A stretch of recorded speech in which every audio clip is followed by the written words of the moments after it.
요즘 코로나 바이러스 사태 속에서 무엇이 가장 필요할까요? 무엇이 정말 우리에게 꼭 필요하겠습니까? 그것은 참 이웃입니다. 참 이웃은 서로 도울 수 있는 친밀한 관계를 의미하는 것입니다. 이 코로나 방역 지침의 주된 요소는 이 소셜 디스턴스, 사회적 거리두기와 그리고 마스크 쓰기죠. 그러니까 6피트 거리를 두고 마스크를 쓰고 만나서 무슨 친밀한 교제가 되겠습니까? 점점 사람들이 가까이 하는 것을 꺼려하고, 이게 바이러스 사태가 장기화되면서 이 사람들이 정말 친밀한 교제가 점점 단절되어지는 이런 아픔의 시간을 갖고 있습니다. 특별히 정말 예기치 아니하는 이런 어려움을 겪고 있는 분들이 참 많이 계실 겁니다. 직접적으로 이 코로나 바이러스 질병에 걸려서 정말 고통스러운 그런 시간들을 보내는 분도 계실 것이고요. 그리고 이 코로나 바이러스로 인해서 직장을 잃게 되고, 그 다음에 사업장 문이 닫혀지고 경제적인 어려움을 겪는 분들도 계실 겁니다. 또 관계의 그 갈등으로 인해서 어려움을 겪는 분들도 계실 거예요. 강도를 만난다라고 하는 것은요, 누가 강도 만나기를 원하겠습니까? 전혀 생각해보지 않았던 일을 당하는 것처럼 이 코로나 바이러스 사태는 전혀 생각해보지 못했던 일을 우리 모두가 지금 겪고 있습니다. 그러니까 우리 주변에는 이렇게 강도 만난 이웃들이 너무 많이 있는 거예요. 그럴 때 누군가 참 이웃이 되어줘야 이런 어려움을 극복할 수 있거든요. 하나님께서는 바로 우리 교회를, 우리 성도님들을 이 참 이웃으로 세우기를 원하시는 겁니다. 이것이 바로 교회의 사명이요, 이 성도의 사명인 것입니다. 그래서 마태복음 5장 16절에 보면은 이같이 너희 빛을 사람 앞에 비추게 하여 저희로 너희 착한 행실을 보고 하늘에 계신 너희 아버지께 영광을 돌리게 하라. 그래서 소금과 빛의 역할을 감당할 때, 이 참 이웃의 역할을 감당할 때 살리는 역할이 이루어지는 겁니다. 저는 오늘 이 말씀을 통해서 많은 이웃들이 지금 정말 강도 만난 그런 사람들처럼 고통 가운데 있습니다. 그때 바로 우리 성도님들을 통해서 서로 참된 이웃이 되어서 서로 세워주고 격려해주고 위로해주고 살리는 이런 역사가 일어날 수 있기를 예수 이름으로 축원합니다. 그럴 때 하나님께서 기뻐하시는 것입니다. 하나님께 영광이 되는 거예요. 그러니까 이 코로나 바이러스 사태 가운데 언제까지 이렇게 정말 단절된 그런 시간들을 보내야 될 것이냐, 한탄하면서 괴로워하고 힘들어하면서 지낼 것이 아니고, 우리는 참 이웃이 되어서 오히려 더 적극적으로 우리가 축복의 통로가 돼서 사람들을 살리고 세울 수 있는, 바로 이웃의 그 따뜻한 사랑을 전하는 축복의 통로로 쓰임받아야 될 줄로 믿습니다. 이것이 바로 하나님께서 우리를 향하신 뜻이에요. 선한 사마리아인 같이 살라는 거예요. 바로 강도 만난 이웃에게 선한 사마리아인이 그 살리는 일을 했던 것처럼 바로 저와 우리 성도님들을 통해서 이렇게 살리는 그런 삶이 되라고 말씀하시는 것입니다. 오늘 저는 이 말씀을 통해서 정말 많은 성도님들이 새 힘을 얻으시고 정말 지치고 힘들고 어떤 면에서는 전혀 생각하지도 못했던 이렇게 강도 만난 자처럼 순식간에 어려움을 당한 성도가 계시다면 오늘 이 말씀 가운데 회복이 있기를 바랍니다. 일어날 수 있기를 바랍니다. 고침받을 수 있기를 바랍니다. 이 하나님의 놀라운 역사가 있기를 예수 이름으로 축원합니다. 선한 사마리아인 같이 살려면 우리가 이웃에게 어떤 자세를 가져야 하느냐 하는 것이 굉장히 중요한 것입니다. 오늘 이 말씀을 통해서 바로 참 이웃이 되어질 수 있기를 예수 이름으로 축원합니다. 그 첫째는 누가 내 이웃인가를 묻기보다 나는 참 이웃인가를 생각하라는 것입니다. 여러분, 한 율법사가 예수님께 찾아와서 이렇게 물어봅니다. 내가 무엇을 하여야 영생을 얻을 수 있습니까? 25절에 보면은 바로 이 율법사가 예수님을 시험해서 물어봤다고 그랬습니다. 그러니까 예수님에게 배우려고 하기보다는 예수님을 곤란하게, 곤경에 처하도록 하기 위한 질문이라고도 볼 수 있는 거죠. 그때 우리 예수님은 질문으로 답변을 하시는 거예요. 26절에 보면 너 율법사니까 율법 잘 알지 않느냐? 율법에 무엇이라 기록되었으며 내가 어떻게 읽느냐? 이렇게 질문을 하십니다. 그때 이 율법사가 이렇게 답변을 해요. 27절에 보면 내 마음을 다하며 목숨을 다하며 힘을 다하며 뜻을 다하여 주 너의 하나님을 사랑하고 또한 내 이웃을 내 몸과 같이 사랑하라 하였나이다. 이 율법사는 신명기 6장 5절과 그리고 레위기 19장 18절 말씀을 함께해서 아주 제대로 대답을 하는 거죠. 이 율법은 이 613가지 조항이 있어요. 그 핵심 강령은 하나님을 사랑하고 이웃을 사랑하는 겁니다. 모든 율법의 축소판은 10계명인데 이 10계명도 1계명부터 4계명은 하나님에 대한 계명이고 5계명부터 10계명은 이웃에 대한, 사람에 대한 계명이에요. 역시 10계명도 하나님 사랑하고 이웃을 사랑하라고 강조하고 있는 거지요. 이렇게 대답했을 때 주님께서 28절에 보면 내 대답이 옳도다, 이를 행하라 그러면 살리라, 이렇게 말씀을 하세요. 그랬더니 이 율법사가 이렇게 질문을 하는 겁니다. 29절에 보면 그러면 내 이웃이 누구죠? 누구입니까? 지금 이 율법사는요 분명히 하나님 말씀을 알고 있어요. 네 이웃을 내 몸과 같이 사랑하라. 하나님을 마음과 다하고 목숨을 다하고 뜻을 다해서 하나님 사랑하는 것은 확실히 분명히 할 수 있겠는데 이웃을 사랑한다 했을 때 이 이웃의 범위가 어느 정도 있는지 이 부분에 대해서 질문을 하고 있는 거죠. 예수님께서는 지금 이 유대인들, 특별히 이 율법사 같은 경우는 이 이웃에 대해서 상당히 좁은 해석을 하고 있는 것으로 분명히 알고 계신 거예요. 뭐냐면 이 유대인들은 모든 인간, 하나님의 형상대로 지음을 받은 모든 사람이 이웃이라고 보기보다는 자신들의 혈통, 유대인이냐, 그리고 같은 종교를 가진 유대 종교를 가졌느냐, 이런 너는 바로 바리새파냐, 너는 바리새인이냐, 같은 계열이냐, 이런 것들로 혈통과 그리고 자기들 종교로 인해서 뭔가 친밀하면 그것을 이웃이라고 생각하고 있는 거죠. 그러니까 당시에 사마리아 사람이다, 하나님을 안 믿는 이방인이다 이랬을 때는 이웃이라고 하는 개념하고는 거리가 멀게 느껴지는 겁니다.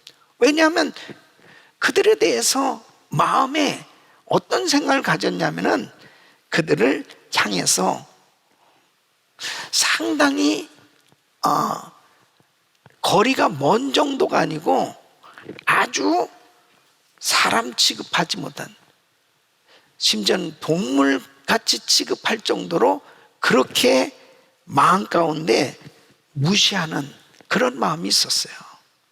그렇기 때문에 우리 예수님께서 이 선한 사마리아인의 예를 들어서 이웃에 대한 이 정의, 이웃의 범위를 아주 정확하게 설명해 주시는 것입니다.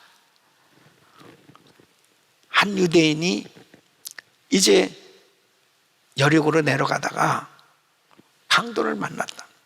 이 예루살렘에서 여리고로 내려가는 길은 약 3,000피트 정도로 상당히 계곡이 있고, 그리고 여러 동굴도 있고, 상인들이 아주 쉽게 강도를 만날 수 있는 그런 지역이었단 말이에요. 그러니까 이 유대인이 가다가 강도를 만난 거예요. 그 옷을 벗기고 때리고 모든 걸 빼앗아 도망갔는데, 제일 먼저 본 사람이 누구냐? 제사장이 봤다는 거예요. 이 제사장은 하나님 말씀을 누구보다도 잘 아는 사람 아니겠어요? 그런데 이 제사장이 그냥 보고 피해서 가는 거예요. 그 다음에 누가 봤느냐? 레위인이 지나가다 봤습니다. 그 레위인이 그것을 보고 관심을 가져줘야 되는데, 레위인이 어떤 사람이에요? 성전에서 일하는 사람입니다. 제사장을 보좌해서 제사 업무를, 또 성전의 업무를 그렇게 관장하는 사람들이거든요. 그러면 하나님 말씀을 잘 아는 사람들이잖아요. 그런데 이 레위인도 그냥 지나갔습니다. 세 번째는 사마리아 사람. 이 유대인들이 멸시하고 경멸하는 이 사마리아 사람이 봤는데, 이 사마리아 사람이 그 강도 만난 사람을 그냥 보고 지나간 것이 아니고 그 사람의 상처를 싸매주고 자기의 비용까지 다 들여가면서 이 사람을 살리는 거예요.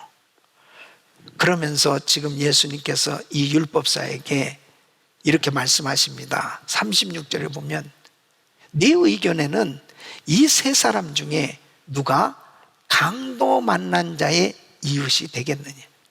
지금 이 율법사가 예수님 앞에 이렇게 물어봤어요.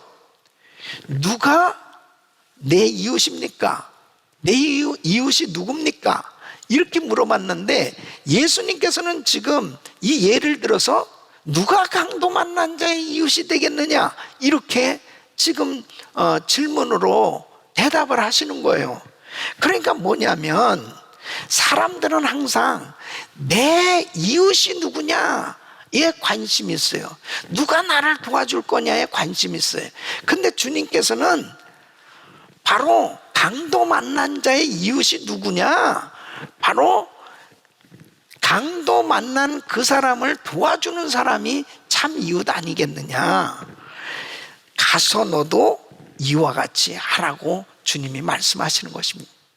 그러니까 요즘같이 이렇게 코로나 바이러스 사태로 정말 예기치 않는 이런 어려운 일을 당한 많은 사람들이 있잖아요. 예?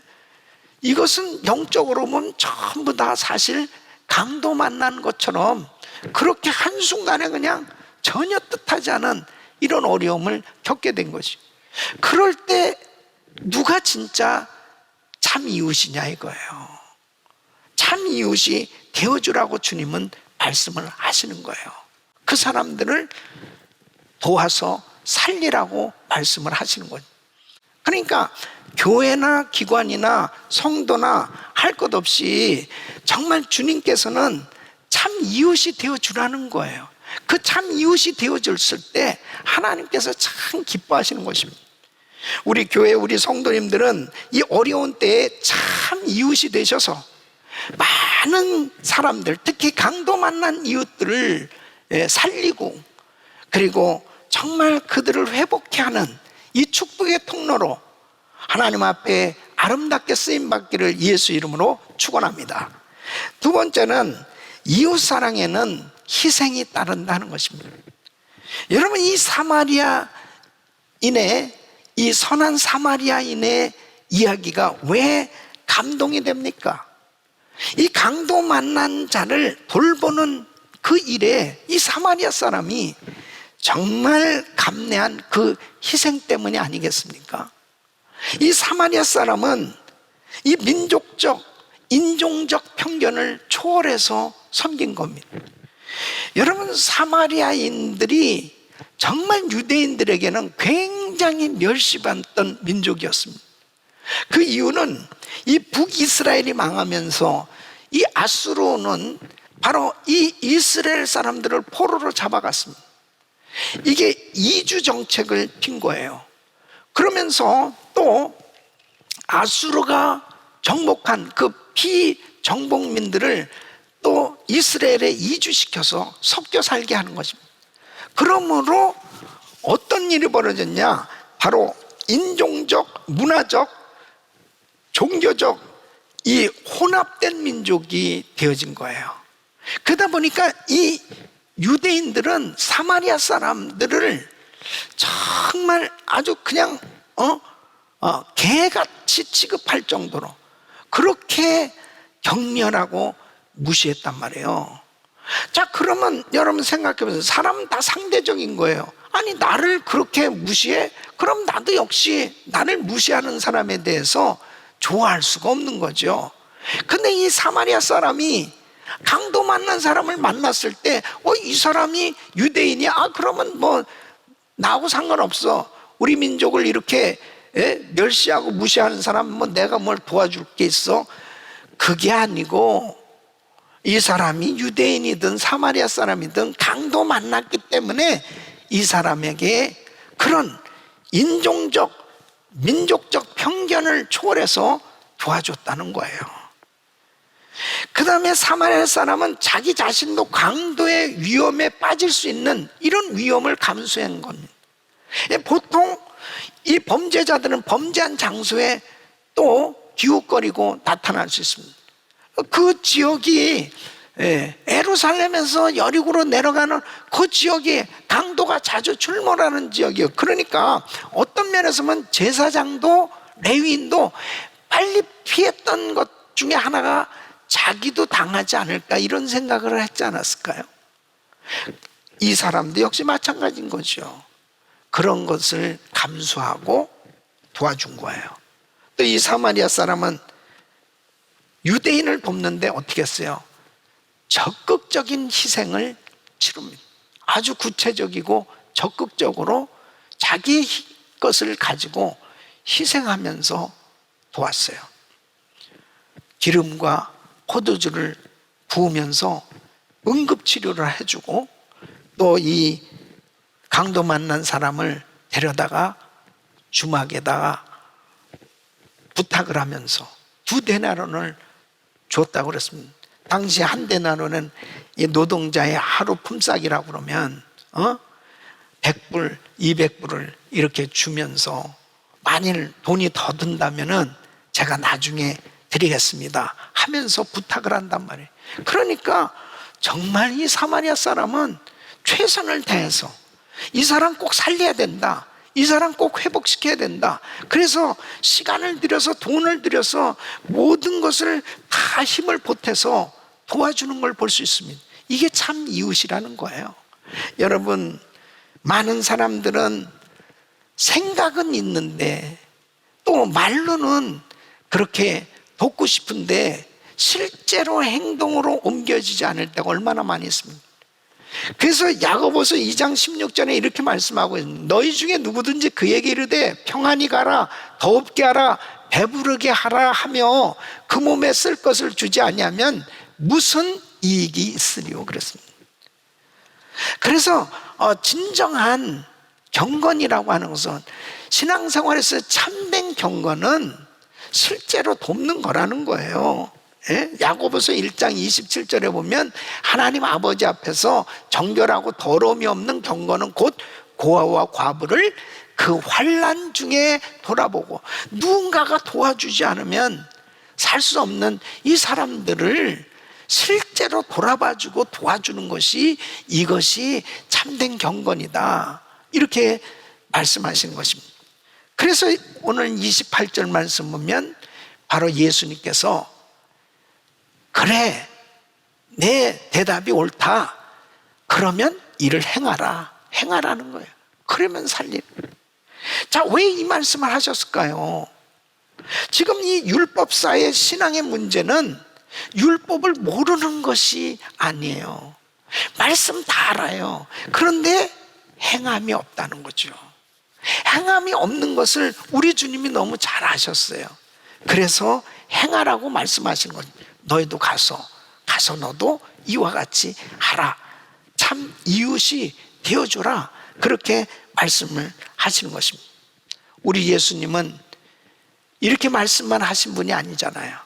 주님은 참 이웃의 모델이 되어주셨습니다.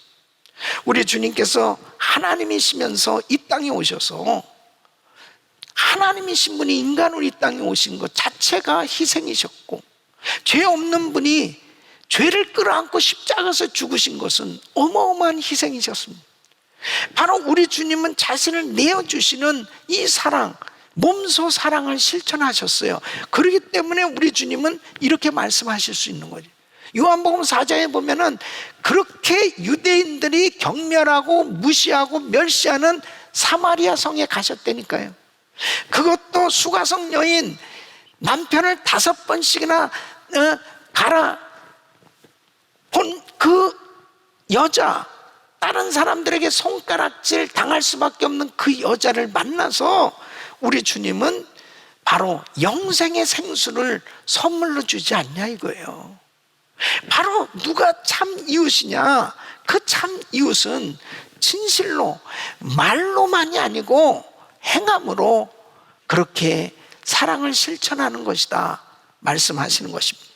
그래서 요한일서 3장 17절로 18절 보면 누가 이 세상 재물을 가지고 형제의 궁핍함을 보고도 도와줄 마음을 막으면 하나님의 사랑이 어찌 그 속에 거할까 보다.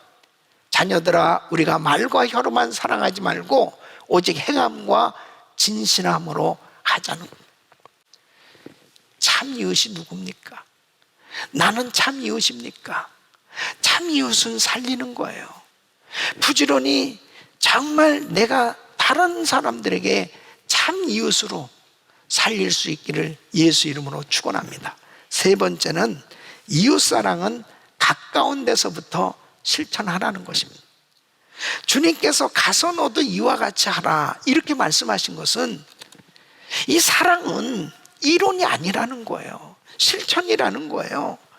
가까운 데서부터 바로 그렇게 행하라는 것입니다.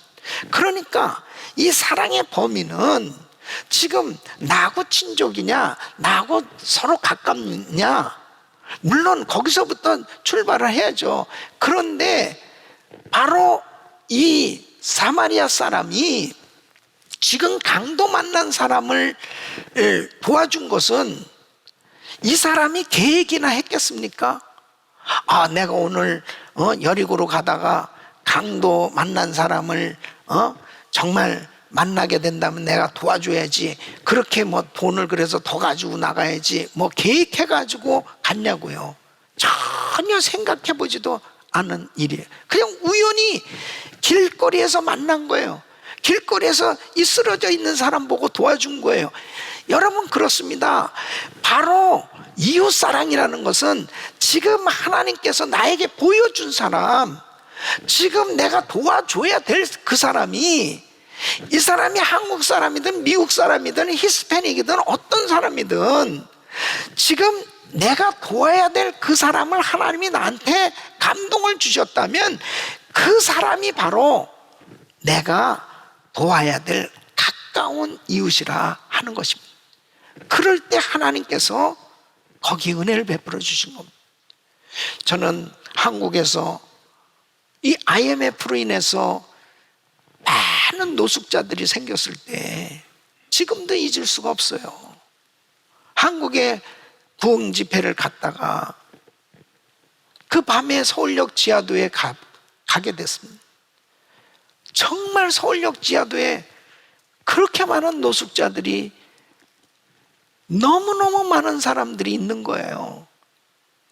그냥 안타까운 마음을 가지고 바라보고 있었는데 하나님께서 내 마음에 감동을 주신 겁니다. 저들에게 주의 사랑을 전해라. 나는 이민 목회자인데 내가 어떻게 한국까지 와서 일을 할 수 있을까? 근데 하나님께서 마음에 감동을 주시니까 그건 나의 사명이 된 겁니다. 그래서 5번에 걸쳐서 5,000명에게 구제하고 복음을 전하면서 정말 많은 사람들이 그때 복음을 듣고 예수를 영접하고, 또 가정이 회복되고 살아나는 그런 역사들이 있었어요. 거리하고 상관이 없더라고요. 하나님께서 보여주시고 감동을 주셨을 때 바로 그것이 내가 섬겨야 될 이웃이라는 거죠. 또 2011년도에 여러분 뭐 잘 아시다시피 일본의 후쿠시마에 이 쓰나미로 인해서, 이 지진과 해일로 인해서 원전 사고가 났지 않습니까? 그 지역이 완전히 다 폐허가 되었습니다. 그랬을 때 그것을 기도하고 또 정말 돕기 위해서 여러 가지로 최선을 다해서 섬겼습니다. 중국에 이번에 우한에 바이러스가 처음으로 그곳에서부터 발생하지 않았습니까? 그래가지고 뭐 그 지역이 완전히 그야말로 아비규환이 되어질 만큼 그렇게 어려운 소식을 들었을 때 우리 교회에서 마스크를 보내고 어쨌든 이 모양 저 모양 해서 그것을 돕는 일을 나름대로 최선을 다했습니다. 일본이고 중국이고 한국이고 할 것 없이 하나님께서 보여주시는, 바로 도우라고 그렇게 마음에 감동을 주시는 그 나라, 그 민족, 그 사람이 바로 나의 이웃인 거예요. 하나님께서는 우리에게 이렇게 코로나 바이러스 사태로 인해서 계속해서 단절되고 사람들과 친밀한 교제도 갖지 못하는 이런 환경이라고 그래서 사역이 중단된 게 아니에요. 오히려 어떤 면에서 보면 이렇게 어두워져 가는 세상 가운데 참 이웃의 역할을 감당할 교회를 찾으시고 그런 성도를 찾으시고 그런 이웃을 지금도 하나님은 찾고 계신 거죠. 바로 그 사람들을 살리라는 거예요. 그 민족을 살리라는 거예요. 지금 우리 주변에는 많은 강도 만나서 어려움을 당하고 있는 그런 사람들이 있습니다. 신음하고 있어요. 괴로워하고 있어요. 고통당하고 있어요. 누가 강도 만난 자의 이웃이 되겠느냐? 주님은 가서 너가 이와 같이 하라고 말씀하시는 것입니다. 다른 사람이 아니고 내가 참 이웃이 되라는 거예요. 우리 사랑하는 성도 여러분, 한탄하고 괴로워하고 힘들어하고 어려워하고 좌절하고 낙심하고 주저앉을 것이 아니고, 우리 믿음의 사람들은 이런 어려운 시기에 소금과 빛의 역할을 감당하면서 오히려 이 어두운 세상에서 빛을 비출 수 있는 바로 참 이웃으로 하나님 앞에 귀하게 쓰임받기를 예수 이름으로 축원합니다. 하나님께서 우리 귀한 성도님들을 그렇게 쓰시기를 원하십니다. 저는 우리 선교사님들 또 우리 성도님들을 위해서 기도하면서 이 코로나 바이러스 사태 가운데서 정말 서로 참 이웃이 되어서 어려운 성도들을 더욱더 붙들어주고 세워주고 도와주고 회복시켜주는 이 축복의 통로로 우리 선교사님들을 그렇게 살리는 사역을 위해서 도와주고 회복되도록 그렇게 우리가 축복의 통로로 함께 마음을 모을 때 하나님께서 기뻐하시는 아름다운 사역이 열려질 줄로 믿습니다. 이런 은혜가 우리 모든 성도님들에게 임하기를 예수 이름으로 축원합니다. 기도하겠습니다.